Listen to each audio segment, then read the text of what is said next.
Hello, welcome to my channel. I hope you enjoy listening to story. Juste après avoir fini de rembourser ma maison, la femme de mon frère a déclaré qu'elle appartenait à la famille et elle a essayé d'emménager avec ses 2 enfants. On va vivre ici, a-t-elle dit. Et ma famille a été d'accord. Alors j'ai prononcé quelques mots qui l'ont fait pleurer. Bref. Je m'appelle Aurélie, j'ai 34 ans. Je suis une femme simple, passionnée de terre et de jardinage. Depuis toute petite, je préfère avoir les mains pleines de terre plutôt que de jouer à la poupée. Tandis que les autres filles jouaient dans leur chambre, moi je creusais des trous dans le jardin de ma mère pour planter tout ce que je trouvais. Mes parents pensaient que c'était juste une phase, mais elle n'est jamais passée. À 18 ans, je savais déjà ce que je voulais faire, j'ai choisi des études en paysagisme et horticulture. Mes parents n'étaient pas ravis. Ils me demandaient sans arrêt si je ne voulais pas plutôt devenir institutrice ou infirmière, comme les autres filles. Mais j'ai tenu bon. J'aimais tous les cours, même ceux sur la composition du sol ou les maladies des plantes. Après mon diplôme, j'ai travaillé pour plusieurs entreprises de jardinage. J'ai beaucoup appris, mais j'avais toujours cette sensation de pouvoir faire mieux. Mes patrons étaient sympas, mais ils n'avaient pas la même passion. Ils bâclaient les chantiers, prenaient des plantes bas de gamme, faisaient des économies au mauvais endroit. Ça me rendait folle. À 25 ans, j'ai décidé de me lancer. J'ai investi toutes mes économies pour créer ma propre entreprise de paysagisme. J'étais morte de peur. Je ne savais pas si quelqu'un allait m'embaucher, surtout à mon âge, et en tant que femme, dans un secteur encore très masculin. Mais je n'avais rien à perdre. La première année a été atroce. Je gagnais à peine assez pour l'essence et le matériel. Je faisais tout moi-même, la communication, la compta, le travail physique. Mes mains étaient couvertes de coupures et de durillons. Je me levais à 5 heures et bossais jusqu'à la nuit, 7 jours sur 7. Il m'est arrivé de pleurer le soir en me demandant si je n'avais pas fait une énorme erreur. Mais petit à petit, ça a commencé à aller mieux.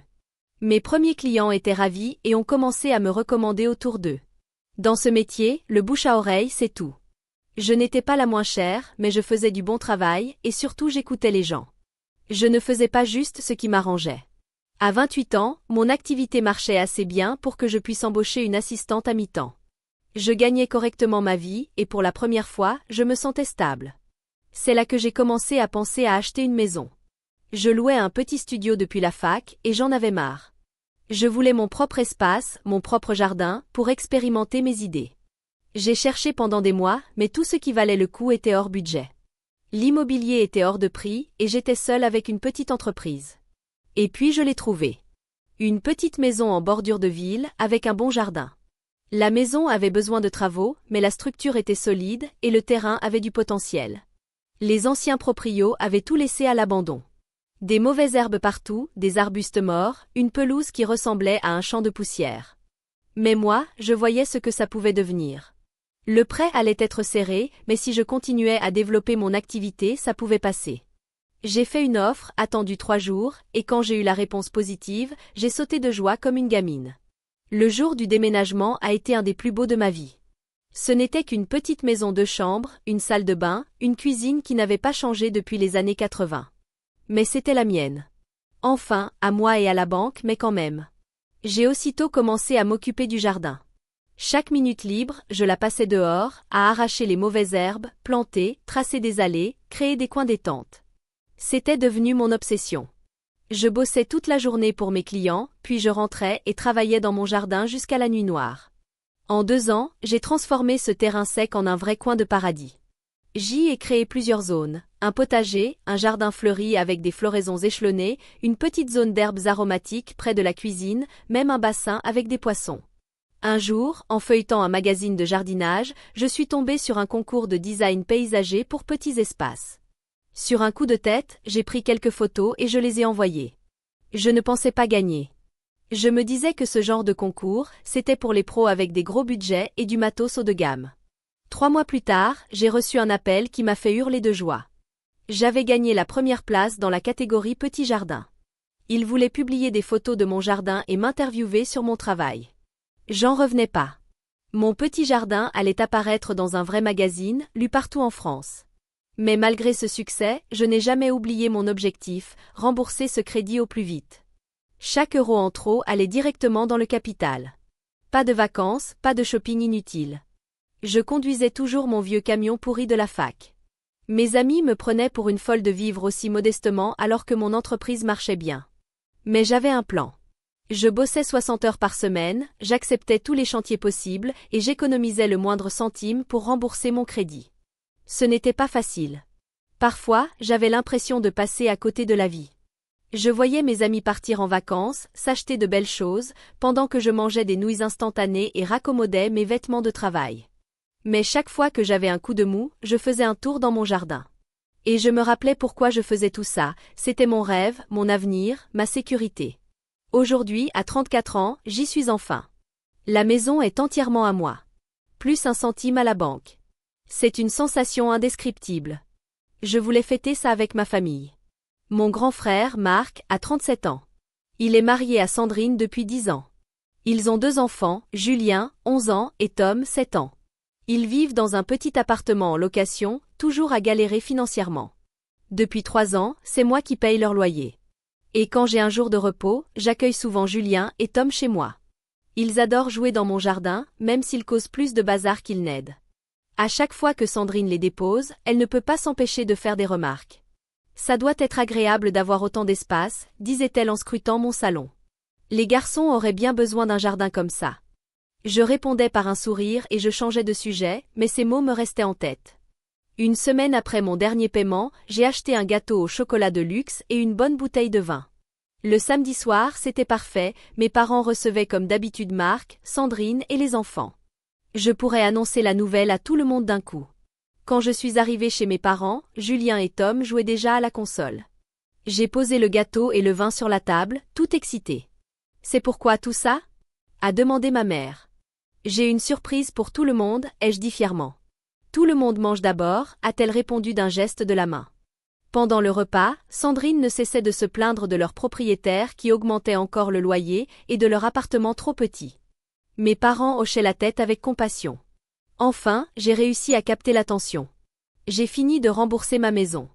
Elle est à moi, entièrement. Plus un centime de dette. Silence total. On entendait juste les bip-bip du jeu vidéo dans le salon. Personne n'a parlé pendant de longues secondes. C'est ma mère qui a rompu le silence. « Ah c'est bien ma chérie. » Mais sa voix sonnait faux, comme si elle récitait une phrase apprise par cœur. Marc a juste grogné en continuant de manger.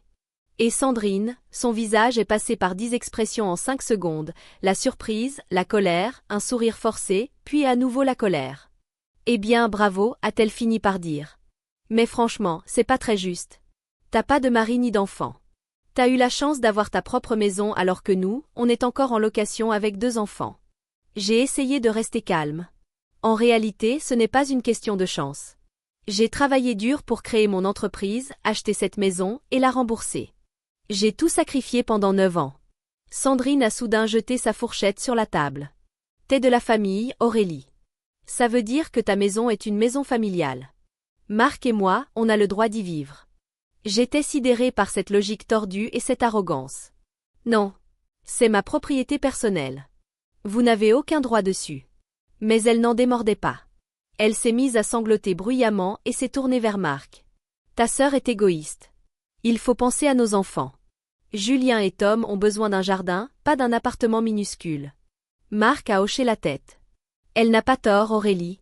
Je n'en croyais pas mes oreilles. Je me suis tournée vers mes parents, espérant qu'ils me défendent. Mais c'est mon père qui a parlé. Sandrine a raison, ma chérie. Ils ont plus besoin de cette maison que toi. Ma mère a approuvé. Il faut penser aux enfants.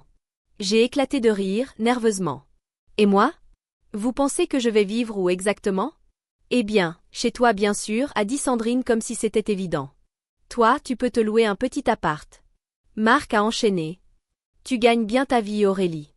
Tu as un bon revenu. Tu pourras t'acheter une autre maison rapidement.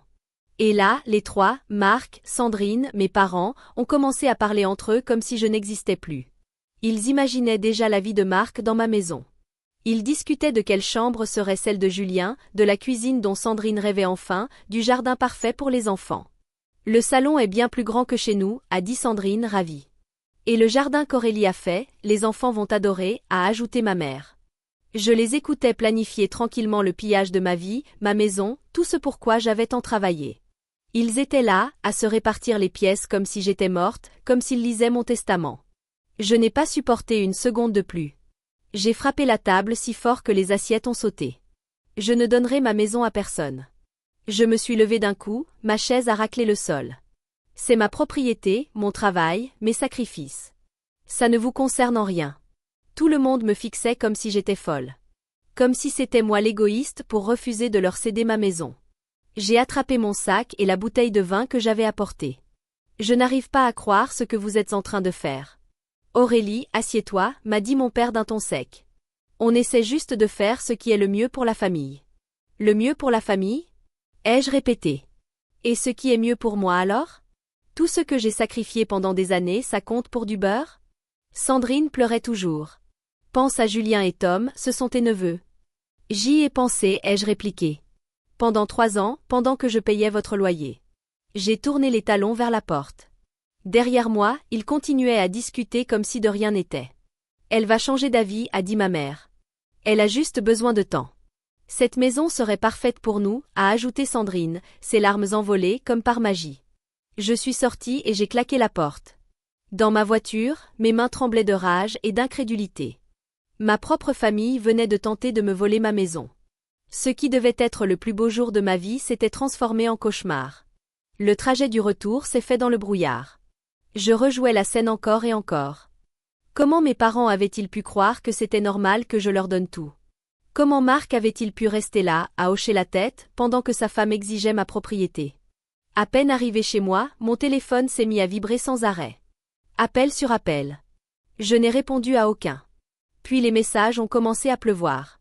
Je ne voulais pas les lire, mais j'ai fini par craquer. Enveloppe avec flèche bas de ma mère. Aurélie, tu es très égoïste. La famille passe avant tout. Rappelle-moi. Enveloppe avec flèche bas de mon père. Ta mère est bouleversée. Tu dois t'excuser et faire ce qu'il faut. Enveloppe avec flèche bas de Marc. Arrête de faire l'enfant. Il faut qu'on discute calmement. Enveloppe avec flèche bas de Sandrine. Tu préfères tes caprices au bien-être de tes neveux? Honte à toi. J'ai supprimé chaque message. Sans répondre.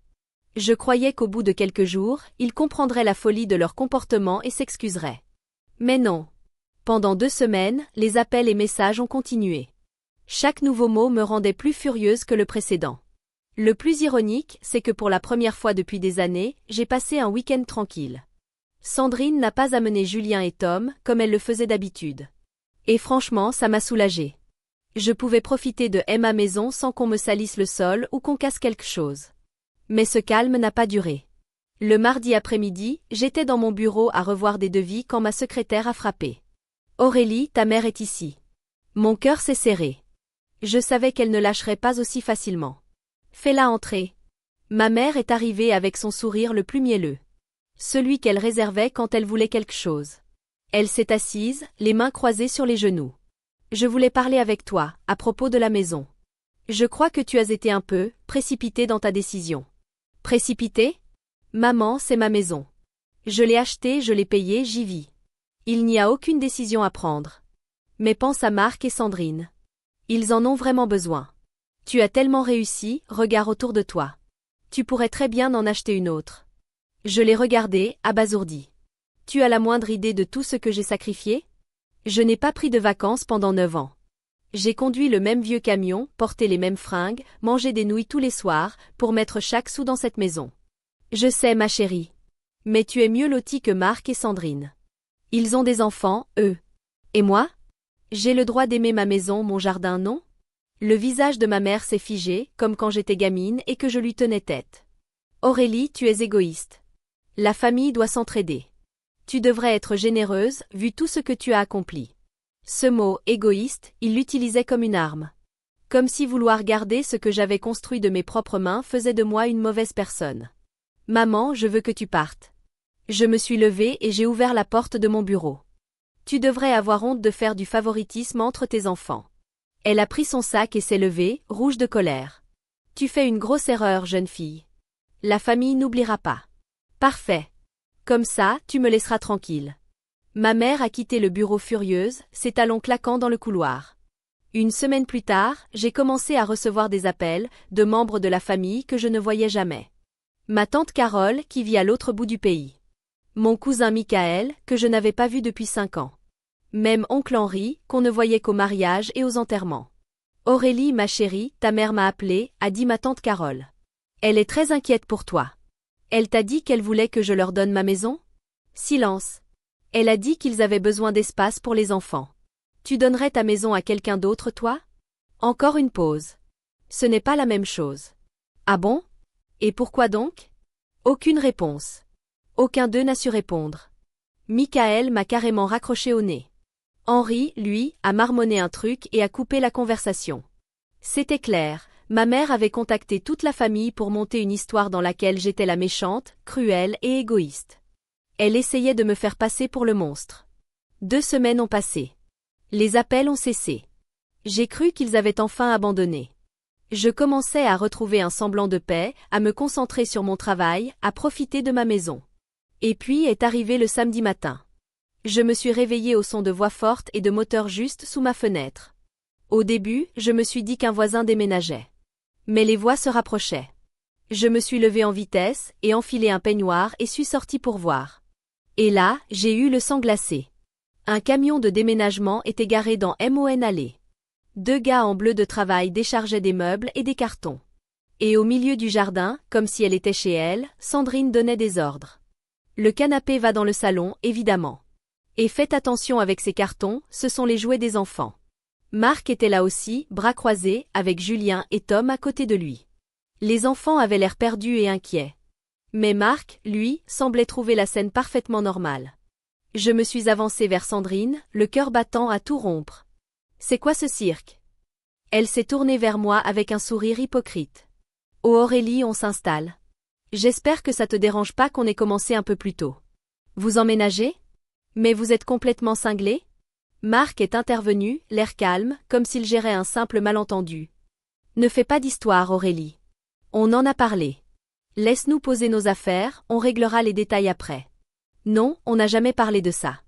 Je vous ai dit non. C'est ma maison. Sandrine s'est approchée, avec ce regard manipulateur qu'elle maîtrise si bien. Aurélie, on a résilié notre bail.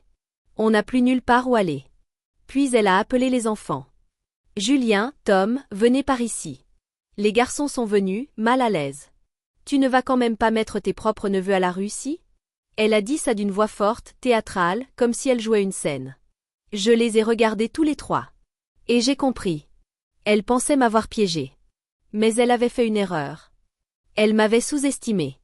Je me suis tournée vers les déménageurs, et j'ai parlé assez fort pour que tout le monde m'entende. Messieurs, vous êtes sur une propriété privée sans autorisation. C'est une infraction. Si vous ne partez pas immédiatement, j'appelle la police. Les 2 gars se sont figés. L'un d'eux s'est tourné vers Marc. Tu nous as dit que c'était la maison de ta sœur et qu'elle était d'accord. Mais elle l'est. S'est empressé de dire Marc. Aurélie, arrête ton cinéma. Je ne suis pas d'accord. Ai-je hurlé? C'est ma maison. Vous n'avez aucun droit ici. Les déménageurs se sont regardés, nerveux. Ils avaient visiblement déjà vu ce genre de situation. Sans un mot de plus, ils ont commencé à remettre les meubles dans le camion. Non, attendez. A crié Sandrine. Ne l'écoutez pas. On vous paie pour déménager nos affaires. Mais ils n'étaient pas idiots. Ils avaient compris que c'était une affaire de famille bien pourrie, et ils ne voulaient pas s'en mêler. En quelques minutes, tout était rechargé. Sandrine était folle de rage. Elle me hurlait dessus, m'insultant d'égoïste, de sans-cœur. Marc a essayé de m'attraper par le bras. Sois raisonnable, Aurélie. On est ta famille. Je l'ai repoussé. Dégagez de chez moi. Maintenant. Sandrine a couru jusqu'à ma porte d'entrée. Elle s'est mise à donner des coups de pied, hurlant que j'étais une ingrate. J'ai sorti mon téléphone. J'appelle la police. Vous avez 30 secondes. Là, ils ont enfin compris que je ne plaisantais pas. Marc a tiré Sandrine par le bras, l'a éloignée de la porte. Ils ont mis les enfants dans la voiture et sont partis. Sandrine hurlait encore par la fenêtre en s'éloignant. Une demi-heure plus tard, mon téléphone a recommencé à sonner. Mes parents. Je n'ai pas décroché. Ils m'ont laissé des messages pleins de colère. Je les ai supprimés sans écouter. Le soir, j'ai reçu un texto de Marc. Tu nous dois de l'argent pour un nouvel appart. À cause de toi, on n'a plus de toit. J'ai éclaté de rire en le lisant. J'ai répondu par SMS. À partir d'aujourd'hui, je ne vous aiderai plus. Pas d'un centime. Débrouillez-vous. D'autres messages furieux ont suivi. Je les ai tous supprimés sans les lire. Les semaines suivantes ont été calmes. Je travaillais sur un gros chantier de paysagisme pour un nouveau centre commercial. Mais un soir, en rentrant chez moi, mon cœur s'est arrêté. Mon jardin avait été saccagé. Des plantes arrachées, des fleurs piétinées, mes allées soigneusement conçues complètement détruites. Quelqu'un avait pris une pelle ou un outil et détruit des années de travail. J'étais au bord des larmes. J'avais une petite idée de qui pouvait être responsable. Mais il me fallait des preuves. Je me suis précipitée sur mon ordinateur portable.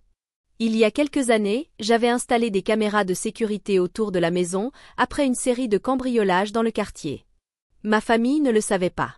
J'ai consulté les enregistrements de la journée. Et là, en pleine image, Marc et Sandrine, sans aucune ambiguïté. La vidéo les montrait en train de détruire mon jardin, méthodiquement.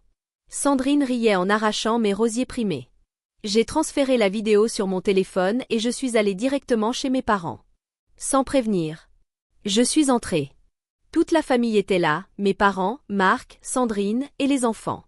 Ma mère a levé les yeux, surprise. « Aurélie, qu'est-ce que tu fais là ?» J'ai vu le petit sourire de Sandrine, celui qui jouit de faire du mal. « Quelqu'un a détruit mon jardin aujourd'hui, ai-je dit d'un ton calme. Sandrine a haussé les épaules avec un air faussement choqué. « Oh non, c'est terrible. Il y a tellement de voyous de nos jours. Oui. Voilà pourquoi je vais porter plainte. Surtout que j'ai tout en vidéo. » J'ai levé mon téléphone et lancé la vidéo. On y voyait clairement leur visage alors qu'ils détruisaient mes plantations.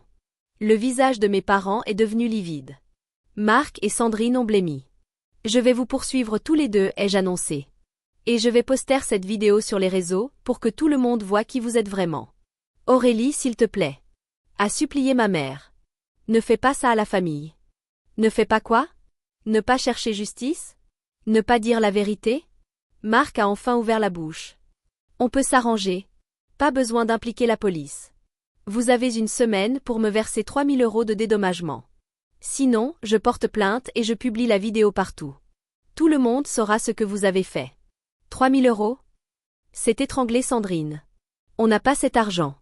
Alors trouvez-le. Vous aviez de quoi rompre votre bail et payer un déménagement. Débrouillez-vous. » Je suis partie sans dire un mot de plus. Exactement 7 jours plus tard, j'ai reçu un virement de 3 000 € de la part de Marc, accompagné d'un message. « On ne veut plus jamais te voir. » J'ai ri à voix haute. Comme si moi, j'avais envie de les revoir. Ça fait maintenant quelques mois que tout ça est arrivé. J'ai utilisé l'argent pour restaurer mon jardin. Il est plus magnifique que jamais. Mon entreprise tourne à plein régime, je gagne bien ma vie et surtout, j'ai enfin la paix. Par des connaissances communes, j'ai appris que Marc et sa famille ont emménagé chez mes parents. Apparemment, c'est un enfer. 6 personnes dans une maison 3 chambres. Mes parents sont épuisés par les dépenses. Et Sandrine rend tout le monde fou avec ses exigences. Mais franchement, je m'en fiche. Le soir, je m'assois dans mon jardin. Je regarde le soleil se coucher, j'écoute les oiseaux. Et je pense à tout ce qui aurait pu être différent. Si ma famille s'était simplement réjouie pour moi. Si elle avait célébré ma réussite, au lieu de vouloir me la voler. Mais finalement, je suis mieux sans eux. Je préfère être seule dans ma maison magnifique que mal entourée de gens qui ne me voient que comme une source d'argent et de services gratuits.